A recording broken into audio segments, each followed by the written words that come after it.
Malaria, created by Rebecca Popp at the Helena College.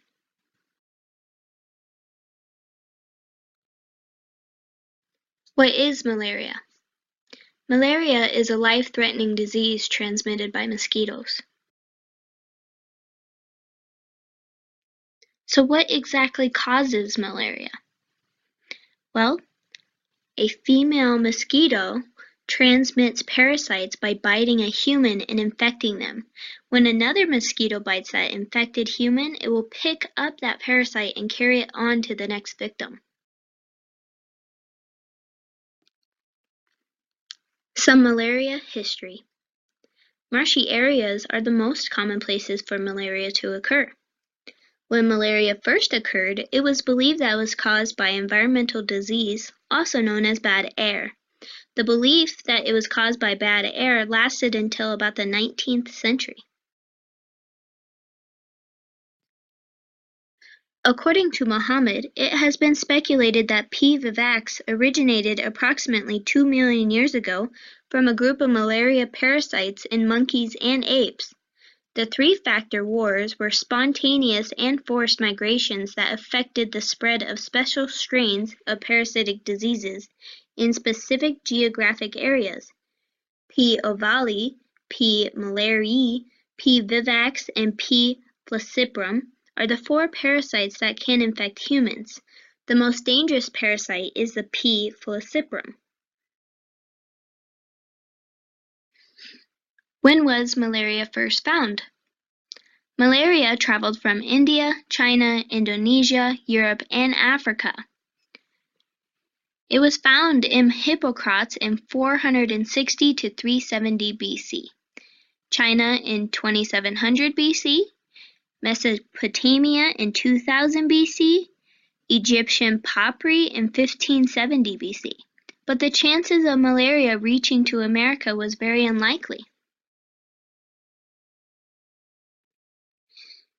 So who discovered malaria? Well, there were several scientists that discovered malaria in different areas. For example, Ronald Ross, a British physician, discovered the role of mosquitoes as vectors of malaria in 1857 to 1932. Charles Laverne discovered malaria parasites in 1845 to 1922. The Italian scholar known as Camillo Golgi discovered the vectors of human malaria in 1843 to 1926. But according to Muhammad, Cyril Garnham and Henry Short discovered that malaria parasites developed in the liver before entering the blood circulation. Important terms to know to understand the malaria life cycle. Sporozoites are the forms of the plasmodium that are liberated from the oocysts in the mosquitoes that accumulate in the salivary glands and are transferred to humans where the mosquito feeds.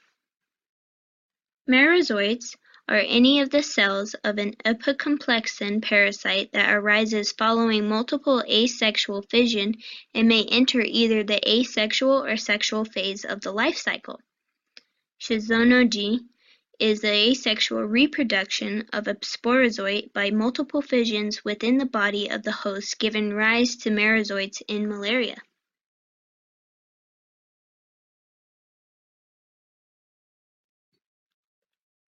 Life cycle of malaria. Step 1.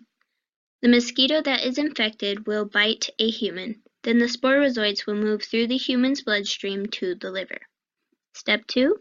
In the liver cell, sporozoites will go through schizogeny, which will produce merozoites. Step 3. The liver will release merozoites into the bloodstream and will infect new red blood cells. In step 4, the red blood cell, the merozoites, will develop into a ring stage. Step 5, the ring stage will divide and grow, which will produce merozoites.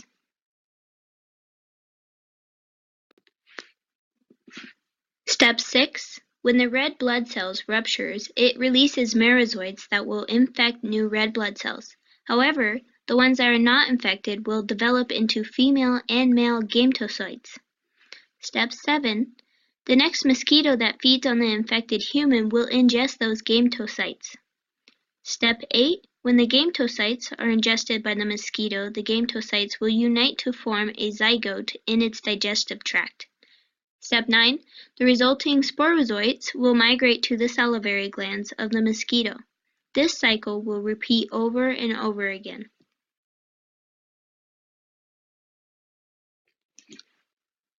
The organs affected by malaria. The circulatory and immune systems of the body are both affected by malaria because it destroys and attacks red blood cells. The organ it affects the most is the liver. It will travel to the liver through the bloodstream and stay in the liver for about 1 to 4 weeks, sometimes even longer. Eventually, it will leave the liver and enter the bloodstream again. The more red blood cells that are killed by malaria will cause toxins to build up in the immune system of the body and cause death.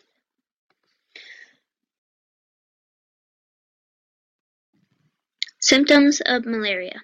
After a human is bitten by the infected mosquitoes, symptoms will show about 7 to 15 days later. Victims that have malaria will have headaches, respiratory distress, chills, nausea, lethargy, and vomiting. If people go without treatment for this disease, it will be fatal.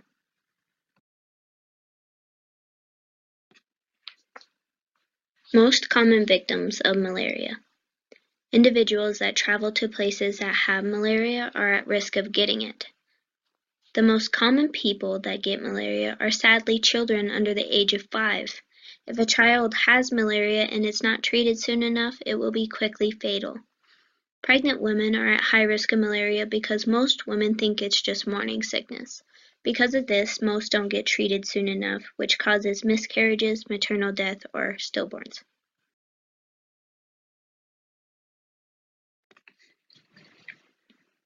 What happens if you think one has malaria? Are there tests out there that can tell you if you have malaria? Well, yes, in fact there is. There are 2 tests. The tests are known as microscopy or rapid diagnostic test and parasite-based diagnostic testing. The earlier the diagnosis of malaria, the more likely one will be able to survive it and be treated properly. This is so important because if one has malaria and it goes without testing or treatment, it will be fatal. These tests prevent deaths.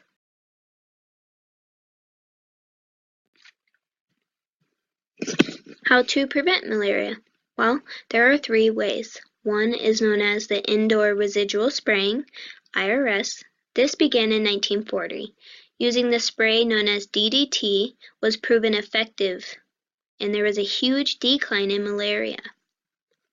There is vector control, which is an insecticide-treated mosquito net that also was a great preventer of malaria.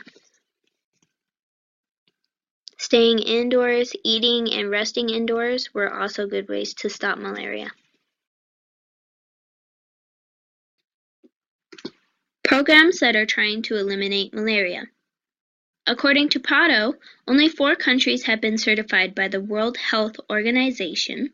Director General has eliminated malaria in the United Arab Emirates in 2007, Morocco in 2010, Turkmenistan in 2010, and Armenia in 2011.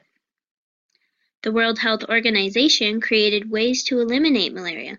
For example, they created the artemisinin-based combination therapy, also known as ACT, which consisted of early diagnosis, a treatment.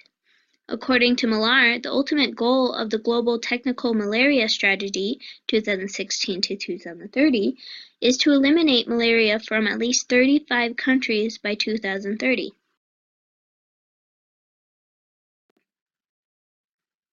You may ask, are there any vaccines for malaria? Well, unfortunately, to this day there are currently no licensed vaccines for malaria. The goal for the World Health Organization is to have a vaccine for malaria by year 2030. But recently, there has been a lot of research for a vaccine known as RTS-S/AS01. According to Lopez, it is being evaluated in a large clinical trial in 7 countries in Africa. Malaria was untreatable until the 17th century. A very interesting fact was bark from a cinchona tree became the first anti-malaria drug known as quinine. The drug was manufactured in the 20th century. This synthetic drug later became known as chloroquine, and it was the most successful anti-malaria drug, but unfortunately the virus became resistant in 1970.